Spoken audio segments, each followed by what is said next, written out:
Good morning to all of you and welcome to Sunrise Career Academy. जैसा कि हम सभी लोग जानते हैं, Sunrise Career Academy Chitrakoot district की नंबर 1 एकेडमी है, जिसने विगत एक वर्ष में सेना के क्षेत्र में सर्वाधिक सिलेक्शन दिए।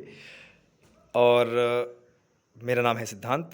मैं फिर से सभी लोगों का तहे दिल से स्वागत करता हूं सनराइज करियर एकेडमी में।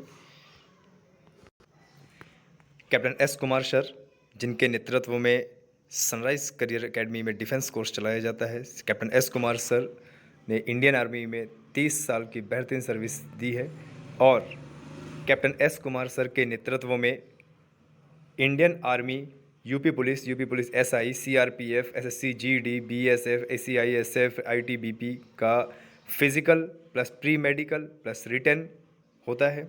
तो जिन छात्रों को सेना के क्षेत्र में अपना करियर बनाना है, वह सनराइज करियर एकेडमी को ज़रूर से ज़रूर ज्वाइन करें।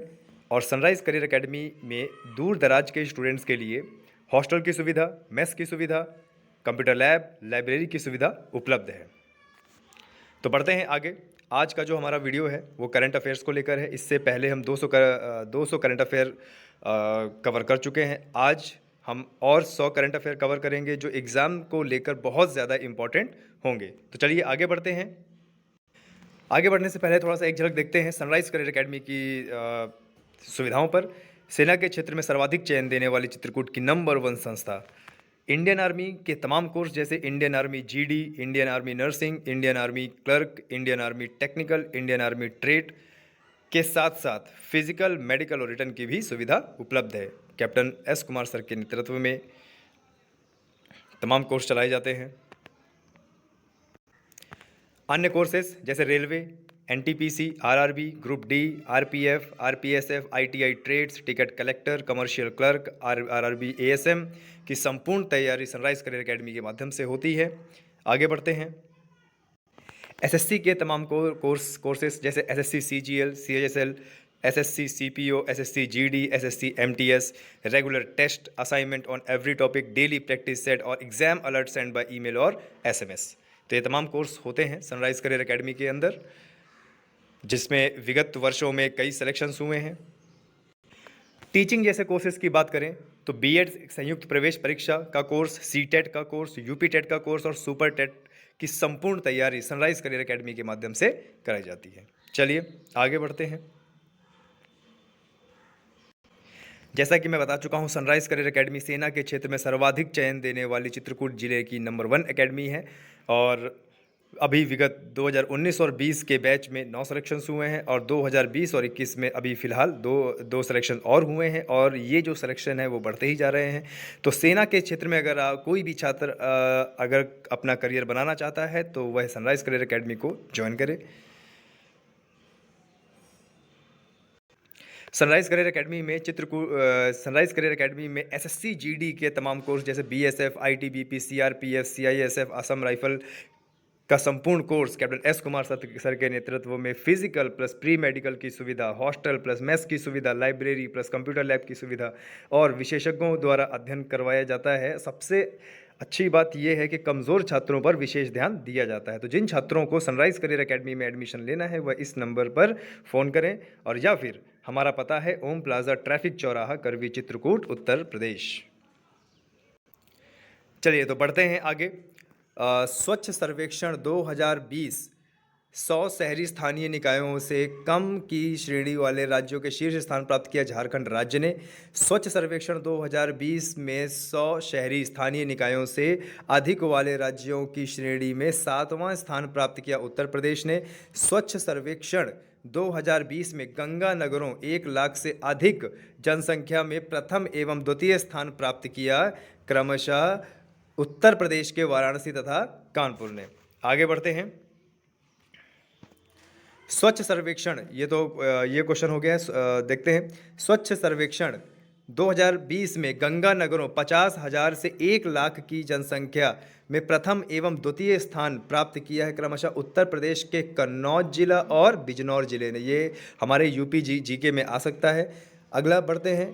स्वच्छ सर्वेक्षण 2020 में गंगा नगरों 50,000 से कम जनसंख्या में प्रथम एवं द्वितीय स्थान प्राप्त किया है क्रमशः उत्तर प्रदेश के चुनार तथा बिठूर स्थानों ने। आगे बढ़ते हैं। सितंबर 2020 में जारी इंडिया हैप्पीनेस रिपोर्ट, ध्यान दीजिएगा, ये इकोनॉमिक्स में आ सकता है और ये रिपोर्ट बहुत इंपॉर्टेंट होते हैं, कई बार एग्जाम में पूछा जाता है इनके बारे में। सितंबर 2020 में जारी इंडिया हैप्पीनेस रिपोर्ट 2020 में शीर्ष 3 स्थान प्राप्तकर्ता राज्य केंद्र शासित प्रदेश क्रमशः मिजोरम, पंजाब और अंडमान निकोबार। आगे बढ़ते हैं। इंडिया हैप्पीनेस रिपोर्ट 2020 में उत्तर प्रदेश का जो स्थान रहा है वो है 10वां। इंडिया हैप्पीनेस रिपोर्ट 2020 के अनुसार देश का सबसे कम प्रसन्न राज्य रहा छत्तीसगढ़, जिसकी रैंकिंग है 36। आगे बढ़ते हैं। 1 फरवरी 2020 को अपने बजट भाषण के दौरान वित्त मंत्री द्वारा केंद्र सरकार की नौकरियों में ग्रुप बी व सी की भर्ती के लिए स्थापित करने की घोषणा की केंद्रीय भर्ती एजेंसी एनआरए की। ध्यान दीजिएगा, ये एग्जाम में, एसएससी के एग्जाम में आ सकता है। 19 अगस्त 2020 को प्रधानमंत्री नरेंद्र मोदी की अध्यक्षता में केंद्रीय मंत्रिमंडल ने मंजूरी दी केंद्रीय भर्ती एजेंसी, नेशनल रिक्रूटमेंट एजेंसी की स्थापना को। आगे बढ़ते हैं। केंद्रीय भर्ती एजेंसी के अंतर्गत उम्मीदवारों की भर्ती के लिए वर्ष में 2 बार आयोजित परीक्षा होगी सामान्य योग्यता परीक्षा के तहत। सामान्य योग्यता परीक्षा, जिसको इसमें इंग्लिश में बोलेंगे कॉमन एलिजिबिलिटी टेस्ट। आगे बढ़ते हैं। एनआरए के अंतर्गत भर्ती करने के लिए शामिल एजेंसी होगी एसएससी, आरआरबी और आईबीपीएस। देखिए, अभी 3 एजेंसियों को शामिल किया गया है। कौन कौन सा? एसएससी, आरआरबी और आईबीपीएस। आगे बढ़ते हैं। एनआरए के अंतर्गत आयोजित परीक्षाओं में के संचालन के प्रयुक्त भारतीय भाषाओं की जो संख्या होगी वो होगी 12। ये भी एग्जाम में आ सकता है। आगे बढ़ते हैं। एनआरए के अंतर्गत प्रस्तावित त्रिस्तरीय सामान्य योग्यता परीक्षा, ध्यान दीजिएगा, त्रिस्तरीय सामान्य योग्यता परीक्षा क्रमशः स्नातक वालों के लिए, उच्च माध्यमिक के लिए, 12वीं उत्तीर्ण के लिए, मैट्रिक उत्तीर्ण के लिए। ठीक है, ये ध्यान देना है, इन स्तरों पर एग्जाम होगा। आगे बढ़ते हैं। एनआरए के अंतर्गत उम्मीदवारों द्वारा सामान्य योग्यता परीक्षा में प्राप्त स्कोरों की जो वैधता है वो 3 वर्ष तक मान्य रहेगा। यानी एक बार अगर आपने सीईटी का पेपर दे दिया तो जो उसके नंबर हैं वह 3 साल के लिए मान्य रहेंगे। आगे बढ़ते हैं। सोसाइटी पंजीकरण अधिनियम के अंतर्गत पंजीकृत सोसाइटी के रूप में स्थापित किया जाएगा केंद्रीय भर्ती एजेंसी को। आगे बढ़ते हैं। एनआरए के अंतर्गत परीक्षा केंद्र बनाए जाएंगे देश के प्रत्येक जिले में। यानी अब कहीं भी किसी भी व्यक्ति को कहीं दूसरी जगह जाने की जरूरत नहीं है, हर जिले में ये एनआरए के परीक्षा केंद्र बनाए जाएंगे। आगे बढ़ते हैं। भारत सरकार द्वारा दशक 2010-20 को घोषित किया नवाचार दशक, ध्यान दीजिएगा। आर्या 2020 रैंकिंग जो भारत सरकार को शिक्षा मंत्रालय के एक पहल है, जारी की गई 18 अगस्त 2020 को। आगे बढ़ते हैं। नवाचार उपलब्धियों पर संस्थानों की अटल रैंकिंग आर्या 2020 को उपराष्ट्रपति एम वेंकैया नायडू द्वारा जारी किया गया। यह रैंकिंग जारी की गई शिक्षा मंत्रालय द्वारा। ध्यान दीजिएगा, मंत्रालय भी काफ़ी बार पूछ लेता है। आर्या 2020 के अंतर्गत राष्ट्रीय महत्व के संस्थानों, केंद्रीय विश्वविद्यालयों एवं वित्त पोषित केंद्रीय तकनीकी संस्थान की सूची प्रथम 3 स्थान प्राप्त किया है आईआईटी मद्रास ने, दूसरा आईआईटी बॉम्बे ने और तीसरा आईआईटी दिल्ली ने। आगे बढ़ते हैं। अब तक आर्या के 5 उपश्रेणियों में बांटा गया था। वर्ष 2020 की रैंकिंग में पहली बार शामिल उपश्रेणी है 6वीं उपश्रेणी, ध्यान दीजिएगा इसकी। आगे बढ़ते हैं। आर्या 2020 की रैंकिंग में शामिल 6वीं उपश्रेणी है महिलाओं से जुड़े उच्च संस्थानों की, ध्यान दीजिएगा, आ सकता है एग्जाम में। आर्या 2020 की रैंकिंग में आईआईटी कानपुर ने प्राप्त किया 6वां स्थान। आगे बढ़ते हैं। आर्या 2020 की रैंकिंग में उत्तर प्रदेश के जिन 2 केंद्रीय विश्वविद्यालय क्रमशः 11वां और 13वां स्थान प्राप्त किया वो है अलीगढ़ मुस्लिम यूनिवर्सिटी और बनारस हिंदू यूनिवर्सिटी। ये विश्वविद्यालय पूछा जा सकता है यूपीजीके में। आगे बढ़ते हैं। आर्या 2020 की कलिंग औद्योगिक प्रौद्योगिकी संस्था ओडिशा ने प्रथम स्थान प्राप्त किया है निजी या स्व वित्त पोषित विश्वविद्यालय की सूची में, ध्यान दीजिएगा। आर्या 2020 के अंतर्गत निजी या स्व वित्त पोषित विश्वविद्यालय की सूची में द्वितीय व तृतीय स्थान प्राप्त किया है क्रमशः SRM वैज्ञानिक और प्रौद्योगिक संस्था व वेल्लोर प्रौद्योगिक संस्था दोनों तमिलनाडु में हैं। अगला देखिए, बात करते हैं आर्या। आर्या 2020 में Avinash Srirangam institute for home science and higher education for women Tamil Nadu ने प्रथम स्थान प्राप्त किया है महिला से संबंधित उच्च शिक्षा संस्थानों की सूची में। आगे बढ़ते हैं। 7 से 14 अगस्त 2020 के मध्य आत्मनिर्भर भारत सप्ताह मनाया गया रक्षा मंत्रालय द्वारा। आगे बढ़ते हैं। आत्मनिर्भर भारत सप्ताह का आयोजन इस आयोजन के एक भाग के रूप में किया गया, आत्मनिर्भर भारत अभियान के भाग के रूप में। चलिए और आगे देखते हैं। देश में आत्मनिर्भर भारत सप्ताह के अंतर्गत सैन्य हथियारों एवं उपकरणों के नकारात्मक सूची जारी की गई। 101 हथियार एवं सैन्य उपकरणों की, ये ध्यान देना है। आगे बात करते हैं रक्षा मंत्रालय द्वारा वैश्विक रक्षा तथा एरोस्पेस क्षेत्र में भारत को अग्रणी देश में शामिल करने के लिए तैयार किया गया है रक्षा उत्पादन एवं निर्यात प्रोत्साहन नीति 2020 को। और इससे आगे बढ़ते हैं। 6 अगस्त 2020 में केंद्रीय जल शक्ति मंत्रालय द्वारा सार्वजनिक रूप से पानी की जानकारी के लिए पोर्टल रिपोर्ट को जारी किया गया है, भारत जल संसाधन सूचना प्रणाली द्वितीय। आगे देखते हैं। केंद्रीय जल शक्ति मंत्रालय द्वारा इंडिया WRIS पोर्टल रिपोर्ट को पहली बार लॉन्च किया गया है जुलाई 2019 में राष्ट्रीय जल विज्ञान परियोजना के तहत। और आगे बढ़ते हैं। जरा देखते हैं क्या बताया गया है। 1 से 3 अगस्त 2020 के मध्य देश के 40 वर्चुअल नोडल केंद्रों पर आयोजित पहल स्मार्ट इंडिया हैकाथन 2020 चतुर्थ संस्करण सॉफ्टवेयर संस्करण है। इसको ध्यान देना है। ये आपका साइंस में आ सकता है, साइंस एंड टेक्नोलॉजी में आ सकता है। आगे बढ़ते हैं। कोई समस्या बहुत बड़ी नहीं है और कोई विचार बहुत छोटा नहीं है, मुख्य थीम थी स्मार्ट इंडिया हैकाथन 2020 की। आगे बढ़ते हैं। देश की प्रथम शिक्षा नीति जारी की गई वर्ष 1968 में। केंद्र सरकार द्वारा 29 जुलाई 2020 को मंजूरी प्रदान की गई नई राष्ट्रीय शिक्षा नीति 2020 को। आगे बढ़ते हैं।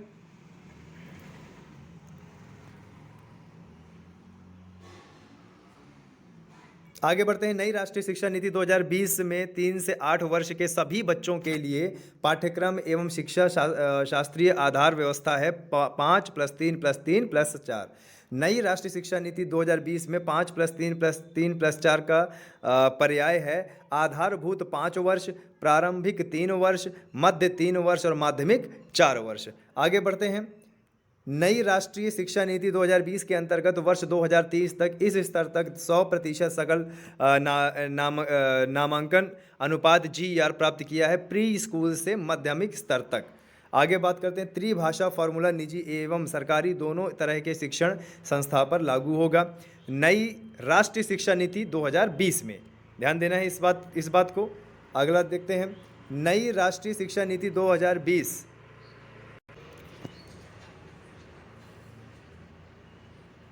नई राष्ट्रीय शिक्षा नीति 2020 के तहत सभी लड़कियों एवं ट्रांसजेंडर छात्रों के लिए गठित किया जाएगा जेंडर समावेशी निधि राष्ट्रीय अनुसंधान फाउंडेशन, जिसकी स्थापना नई राष्ट्रीय शिक्षा नीति 2020 के अंतर्गत की जाएगी। उच्चतर शिक्षा व्यवस्था में शोध को बढ़ावा देने के लिए।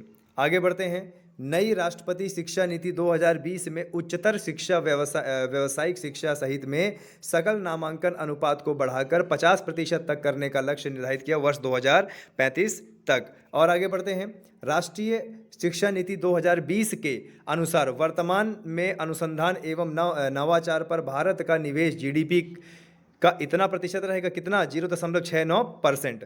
आगे बढ़ेंगे तो प्रतिशत संयुक्त राज्य अमेरिका में अगर देखा जाए तो ये प्रतिशत है 2.8%। इजराइल में अगर देखा जाए तो 4.3% और दक्षिण कोरिया में देखा जाए तो 4.2%। अगर देखा जाए तो हमारा कितना ही कम है। आगे नई राष्ट्रीय शिक्षा नीति 2020 के अनुसार यूनेस्को ने इतने भारतीय भाषाओं को लुप्त प्राय एंडेंजर्ड जोन में घोषित किया। कितनी 197 भाषाओं को, यानी 197 भाषाएं भारत की विलुप्त होने की कगार में है, यानी कोई बोलता ही नहीं है इन्हें। आगे नई राष्ट्रीय शिक्षा नीति 2020 के अंतर्गत अनुवाद व विवेचना के लिए इस संस्था की स्थापना का प्रस्ताव दिया। किसका? इंडियन इंस्टीट्यूट ऑफ ट्रांसलेशन एवं इंटरप्रिटेशन। आगे बढ़ते हैं। नई राष्ट्रीय शिक्षा नीति 2020 के अंतर्गत प्रौद्योगिक के उपयोग को बढ़ावा देने के लिए स्वायत्त निकाय के रूप में स्थापित किया जाएगा राष्ट्रीय शैक्षिक प्रौद्योगिक मंच NETF। आगे बढ़ते हैं। मानव संसाधन विकास मंत्रालय का नया नामकरण जो नई राष्ट्रीय शिक्षा नीति के अंतर्गत किया जाएगा वो शिक्षा मंत्रालय।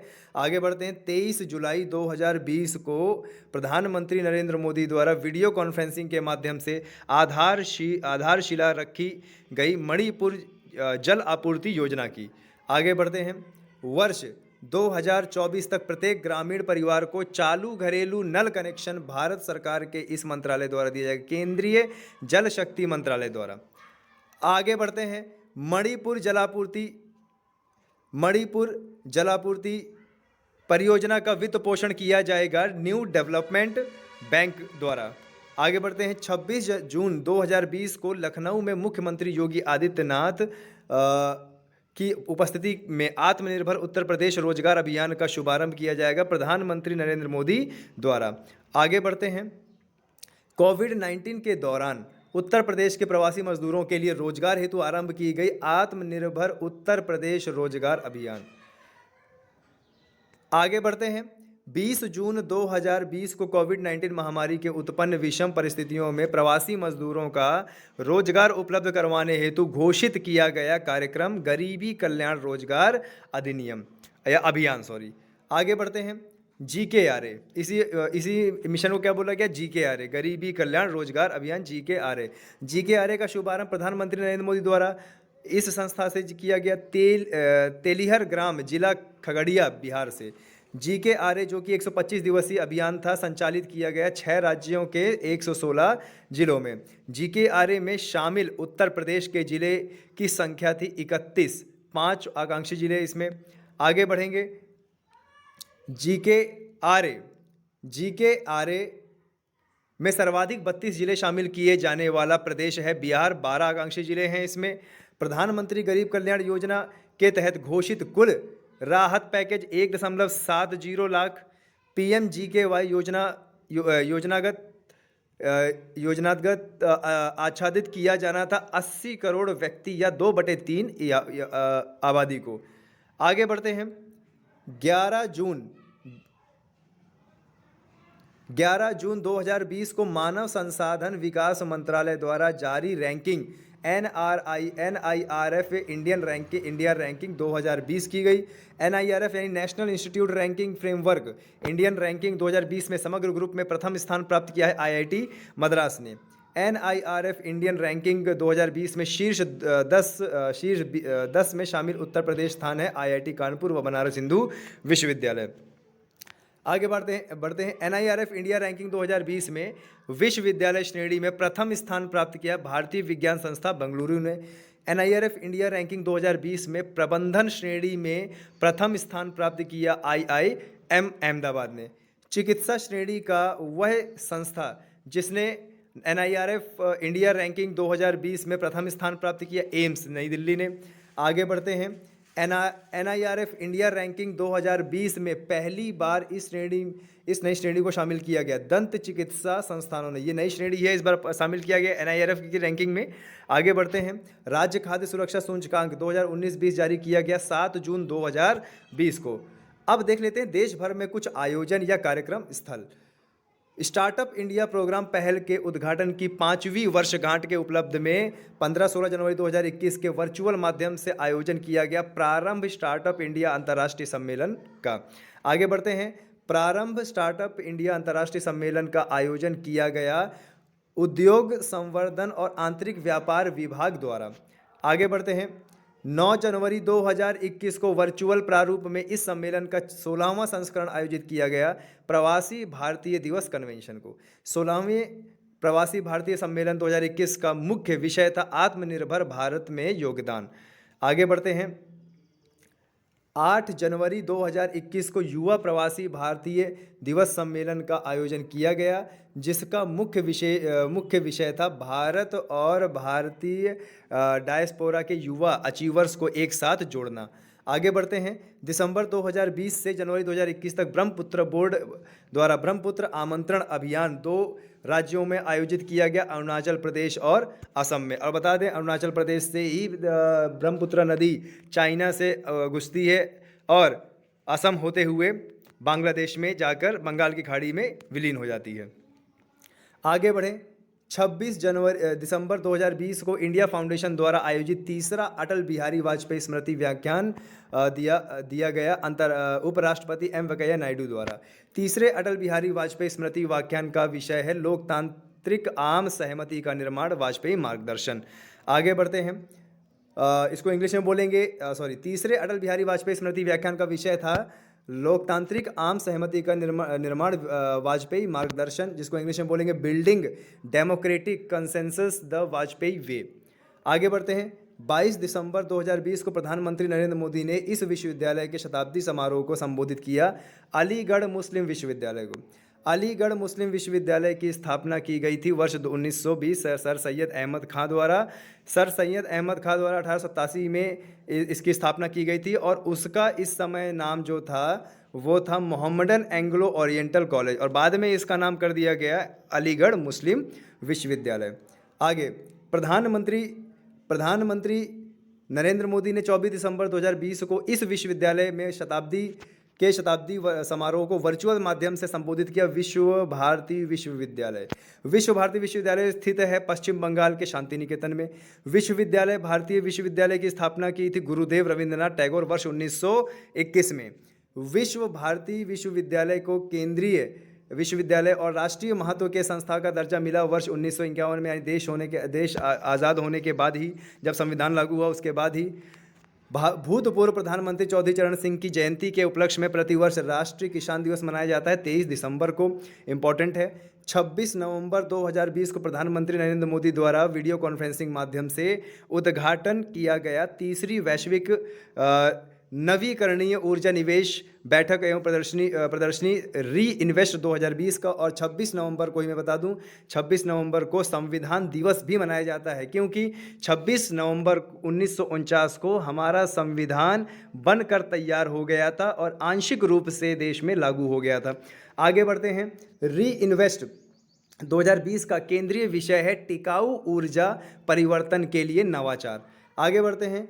19 नवंबर 2020 को वैश्विक व्यावसायिक रिश्वतखोरी जोखिम गतिविधियों पर ट्रेस द्वारा जारी रिपोर्ट ट्रेस ब्राइबेरी डिस्क मैट्रिक्स में भारत का स्थान रहा 77वां, जोखिम स्कोर 45।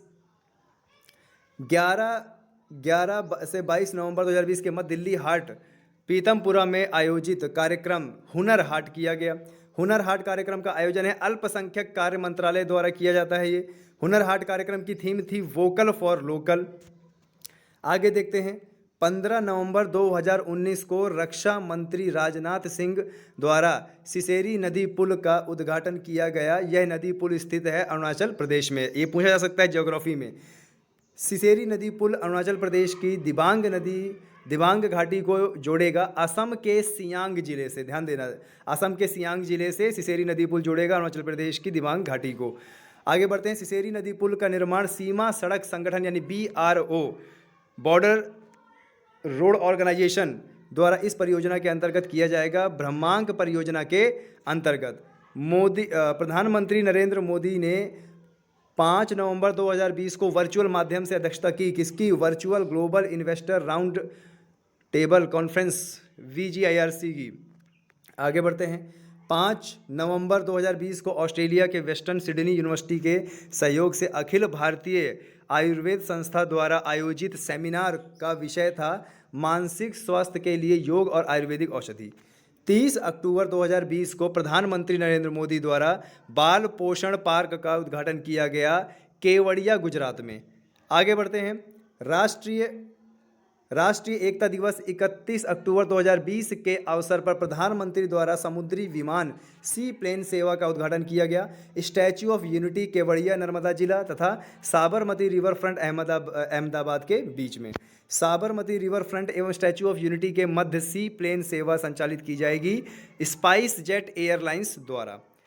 नागरिक भागीदार के मध्य के सार्वजनिक जीवन में ईमानदारी तथा सत्यनिष्ठ को बढ़ावा देने के लिए मनाया जाता है सतर्कता जागरूकता सप्ताह। ध्यान दीजिएगा। आगे बढ़ते हैं। सतर्कता जागरूकता सप्ताह 2020 मनाया जाता है 27 अक्टूबर से 2 नवंबर 2020 के मध्य। आगे बढ़ते हैं। 23 अक्टूबर 2020 को भारत को 35 वर्ष बाद इस संगठन के संचालन मंडल की अध्यक्षता मिली अंतर्राष्ट्रीय श्रम संगठन के। 19 अक्टूबर 2020 को नीति आयोग ने भारत में एक frontier technology cloud innovation centre की स्थापना की घोषणा की अमेजन वेब सीरीज के सहयोग से। आगे बढ़ते हैं। 2 वर्षीय चतुर्थ भारतीय कृषि दृष्टिकोण फोरम 2020 वेबिनार का उद्घाटन किया गया 15 अक्टूबर 2020 नई दिल्ली में। तो ये थे 100 करंट अफेयर्स, बहुत ही इंपॉर्टेंट है और मैं चैलेंज करता हूँ किसी न किसी एग्जाम में ये करंट अफेयर आएगा ही आएगा, ये जीके आएगा ही आएगा। तो बने रहिए सनराइज़ करियर एकेडमी के साथ। मैं फिर से एक बार दोहराता हूँ कि सनराइज़ करियर एकेडमी में एडमिशन लेने के लिए हमारे पता में कांटेक्ट करें, मोबाइल में कांटेक्ट करें। और दूर दराज के छात्रों के लिए सनराइज़ करियर एकेडमी में हॉस्टल की सुविधा, रहने की सुविधा, मेस की सुविधा उपलब्ध है। तो थैंक यू वेरी मच।